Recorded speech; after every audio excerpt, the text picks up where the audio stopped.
in Avebury, and I've got I needed some heavyweight intellectual oh no, support. here we go again. Chitra's with me today, and we're at Avebury. This is the the avenue down to West Kennet. Is it East Kennet, West Kennet? And this is a late Neolithic and Bronze Age landscape. You have the dead from their round barrows looking down and being seen themselves, sometimes on the horizon, sometimes not. But they're in a great big, just like Stonehenge, they're in a great big ring around Avebury.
Oh, I've got to keep doing that whenever I touch the screen. Did you take it? Yeah. I didn't hear any clicking noise. It's because it's film. I like this fellow. I know you do.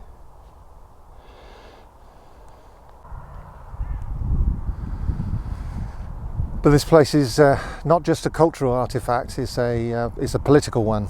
It talks, within its very structure, within its idea in our heads. It talks of a notion of Britain or an Atlantic culture from far in our past, and it speaks to us of continuity from that past and what it means to be British,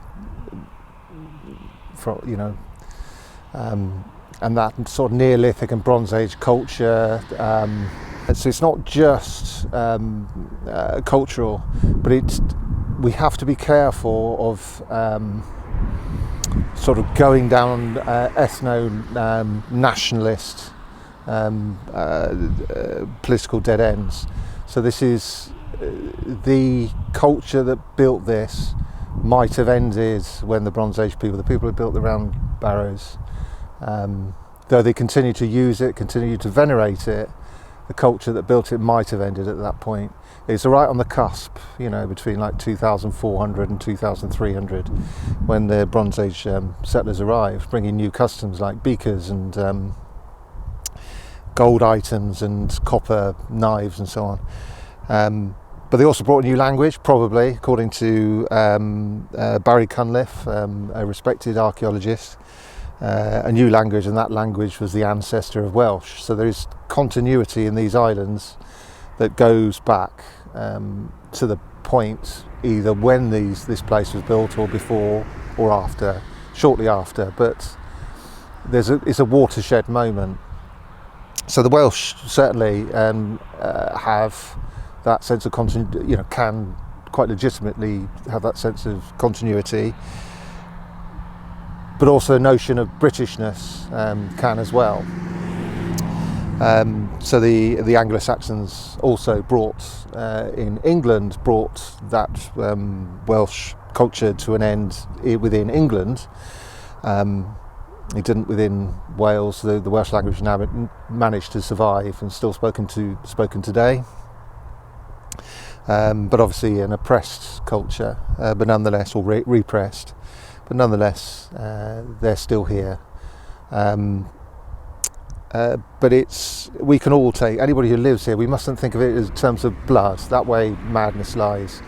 It's a matter of language and material culture, and we still venerate it today, which is why we're here. I and thousands of others come here, constantly.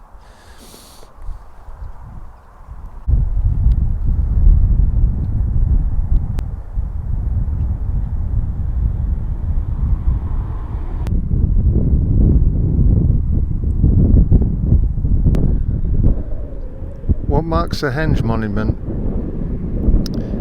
is the bank is on the outside and the ditch is on the inside, which is the opposite to a defensive borough wall.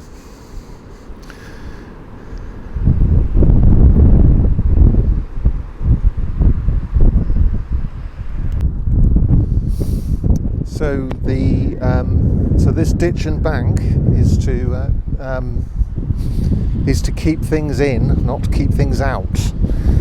And it may very well have been an auditorium of some sort. So people have speculated perhaps it's for games and whatever, could even be, say there was blood sports going on in see, we're fantasising now, but if there had been blood sports within, an animal would have got into the ditch, tried to climb up and just wouldn't have been able to get out. But without being caught. So it could have been. People have speculated there's sporting endeavours were taking place, but it's clearly a religious and ritual place, and would have required huge levels of manpower, and the political structure is able to make that happen.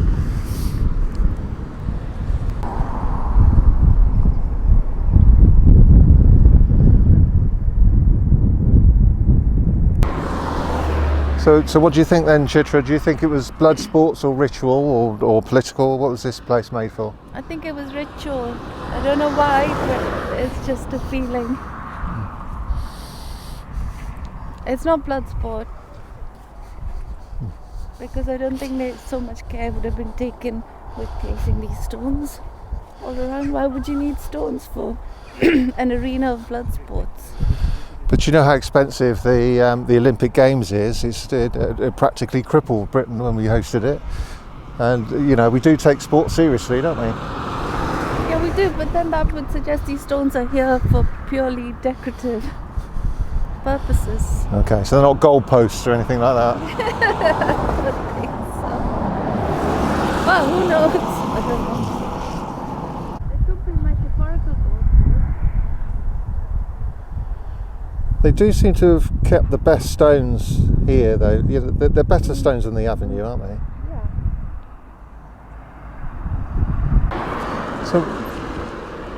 So it's like it's sort of like a processionary way, isn't it? Yeah, it's a bit like Stations of the Cross, but for prehistoric times. Yeah. Pagan times. I don't know.